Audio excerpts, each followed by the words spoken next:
What's up, everybody? My name is Nick, and welcome to another episode of Short Circuit Sports, the channel that brings you weekly, lightning-fast coverage of the sports world from a fan's perspective.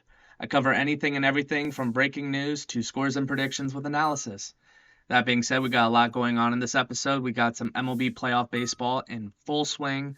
We got some Thursday night football recap along with my top 5 games to watch in NFL Week 5 with absolutely zero coverage of what's going on between Taylor Swift and Travis Kelce. Sorry, not sorry.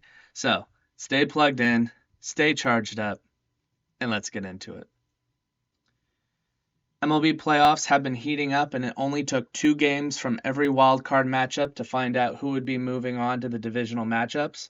You heard that right. For the first time in MLB history, this is the first time that there have been 4 sweeps in one round of playoff baseball. The Minnesota Twins took care of the Toronto Blue Jays 2-0, and will move on to face the Houston Astros in a best-of-5 series. Personally, I do believe that Houston has way too much talent on their team for the Twins to handle. I do have Houston winning this one. I'll give the Twins 1 game. I would probably say that Houston wins this one 4-1. The Texas Rangers took care of the Tampa Bay Rays 2-0, and will move on to face the American League number 1 seed, the Baltimore Orioles. I feel like this is going to be a really close series. The Rangers have a lot of depth and they have a lot of experience, but I would not count out those Orioles. Those Orioles have a lot of youth. They have a lot of speed. They have a lot of talent. I do think the Rangers pull this one out, but I think this one might take all 5 games to figure out who's moving on. Now moving on to the National League, the Arizona Diamondbacks took care of the Milwaukee Brewers 2-0, and will move on to face the NL West champion Los Angeles Dodgers. Division rivalry matchups are always good in playoff baseball. I do think the Dodgers have it all figured out, and I think they will take care of the Diamondbacks probably 3-1. I'll give the Diamondbacks 1. I don't think it'll be a clean sweep, but I do think that the Dodgers just have way too much talent for the Diamondbacks to handle. And moving on to the second National League slot, the Philadelphia Phillies took care of the Miami Marlins 2-0, and that will move on to face the Atlanta Braves. This series is probably the closer of the 2 in the National League, and the Philadelphia Phillies, when their stadium's rocking, you can't hear a thing, and they are the pure definition of home field advantage. That being said, the Atlanta Braves are probably my pick to move on to the World Series, and were my World Series champions at the beginning of the year, and I don't think that changes at all. I feel like the Braves are going to have way too much for the Phillies to handle.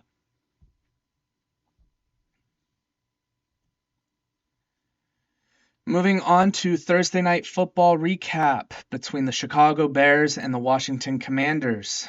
After receiving criticism after criticism for how the beginning of the season has gone, quarterback Justin Fields has officially woken up. Personally, I don't think Chicago's struggles have all been on him. I do think that it is unfair that a team's struggles are placed solely on the shoulders of its quarterback. Plus, it is fairly evident that Chicago has many, many more pressing issues than its quarterback situation, which I actually think is a bright spot for them. After having a breakout game last week in a losing effort against the Denver Broncos, Fields really continued the momentum going into Thursday night against Washington. Now, if you were like me and you left wide receiver DJ Moore on your fantasy football bench, my heart goes out to you. The star receiver went off. Washington as a whole just looked tired. They looked way outmatched. And even owner Magic Johnson was quoted saying that the Commanders, quote, played with no intensity or fire, end quote. Chicago earns their first win of the year and actually seem to be gaining momentum, which is odd considering they were 0-4. So, as for the Commanders, they dropped their third game in a row and are in a complete tailspin and are in danger of no longer being able to compete in that division. Moving on, we got my Week 5 installment of Nick's Picks, where I give you my top 5 games to watch this weekend and my predictions. If you watched my last episode, you know that I actually picked 6 games last weekend. Mostly because I wanted to give my thoughts on the Bears-Broncos game. And myself included, everyone thought that it was going to be a dumpster fire of a game. But I did go 5-1 last week and are currently 9-2 on the year, so not an overall bad way to start. My number 5 game for this week, I've got the Cincinnati Bengals at the Arizona Cardinals. Star quarterback Joe Burrow has looked anything but his normal self, and they just can't seem to get anything going on offense for the Bengals, especially after putting up only 3 points last week against the Titans of all teams. On the flip side, I'm actually impressed with how the Cardinals have really handled all of the criticism and basically everybody counting them out all year. They look nothing like the team that we all thought were going to be in on the Caleb Williams sweepstakes, and we all thought that they were going to tank every game for the season. They actually look competitive. They're pretty much in every game they've played so far. Granted, they did run into a buzzsaw known as the San Francisco 49ers last week. But quarterback Joshua Dobbs has stepped in and really become a leader and has been a really, really good bright spot for this team. This is a battle between both 1-3 teams, but both of their situations really couldn't be more different. And I've got Arizona upsetting the Bengals at home. At my number 4 game, I have the Kansas City Chiefs at the Minnesota Vikings. The Vikings have had nothing but bad luck, it seems, throughout their first 4 weeks of the season. While they did earn their first week last week against Carolina, they did start 0-3 and seemingly couldn't get out of their own way with turnovers and bad decisions. And now they have to turn around and face the defending champs. Bad, wrong place, wrong time. As for the Chiefs, while they are 3-1, they have actually looked pretty beatable. Even the Zach Wilson-led Jets had an opportunity to upset them last week. That being said, Patrick Mahomes is Patrick Mahomes, and I don't think the Vikings have enough on defense to contain him or his number 1 target, Travis Kelce. I've got the Chiefs taking care of business in Minnesota, and I really don't think it's close. For the first game, I did mention the Cardinals I do think the Cardinals are going to upset the Bengals 21-17, and I have the Kansas City Chiefs beating the Minnesota Vikings 34-28. Moving on to my number 3 game, I've got the Philadelphia Eagles at the Los Angeles Rams.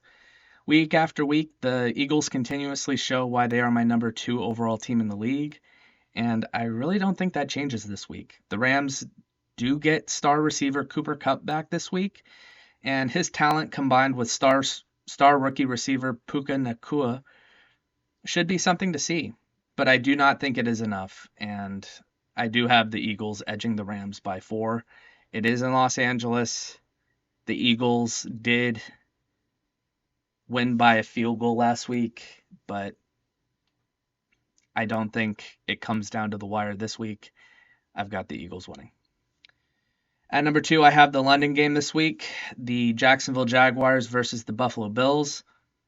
And while I would say the Bills would win this one pretty handily on a normal basis, circumstances are a little different for this one. The Jaguars played in London last week against the Falcons, so my guess is that their players might be more acclimated to the time zone than the Bills would be. I do have the Bills winning by 4. just because I feel like they have too much talent on their team for the Jaguars to handle, but I really wouldn't be surprised if this was a lot closer than people anticipated it would be.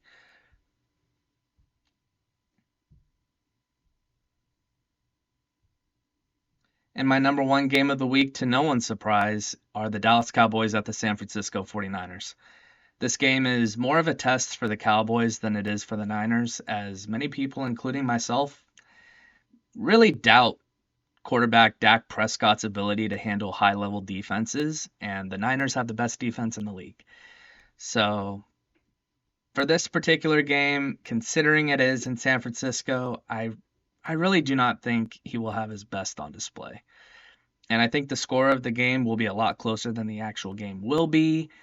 I have the San Francisco 49ers beating the Dallas Cowboys 24-17.